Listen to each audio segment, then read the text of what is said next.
Washington State leads the country in production of farm shellfish. In Samish Bay, there's a huge effort to address the water quality problems that we've been faced with here. It's called the Clean Samish Initiative. The citizens of the community wanted to get together and work with local agencies to resolve the problem. The Clean Samish Initiative is a multi-agency effort to address fecal coliform issues in the Samish Basin. We're trying to find sources of pollution and get them fixed. Fecal coliform comes from warm-bodied animals, including humans.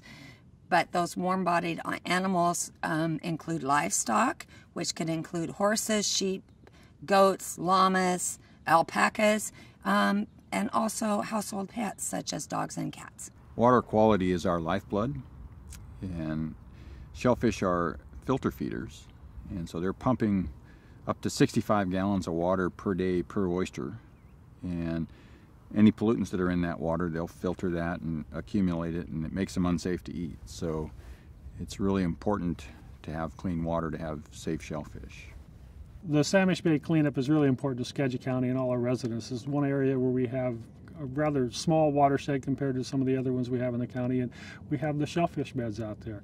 My family personally has had a cabin out there since the 1940s, and I've been out in the bay picking oysters and clams and so forth and crab, and so it's an area that everybody in Skagit County really appreciates and enjoys. We need to do our part to make sure we clean it up for future generations. Our goal with the Clean Samish Initiative is to provide for long-term sustainable water quality improvements in the watershed so that we can have fishable waters, swimmable waters. The dairy industry, frankly, were some of the first to step forward.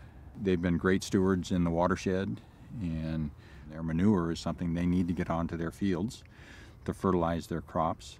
10-15 years ago, the Dairy Commission got together and said, hey, we need to have a plan here to work on this manure management. The dairy farms are all in the floodplain, and all of their fields drain either directly or indirectly into the Samish River or one of the other water flows that go out into the bay.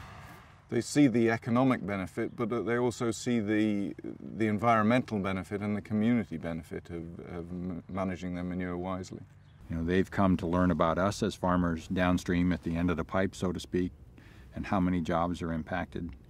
And we really appreciate that they've come to recognize that and are really leaders in this effort to clean up the watershed. The dairy farmers in the watershed have been not only invaluable partners in this effort, but because they've already gone through a process of addressing the pollution or potential sources of pollution on their farms, they serve as leaders in the community to show people that yes, it can be done. We did it, you can do it too. Transparency is a buzzword these days, and I think the dairies have been pretty transparent on how things have been going over the last 15 years. We're partners as key ingredients in some wonderfully wholesome foods like clam chowder or oyster stew, but it turns out we're also great partners when it comes to protecting water quality.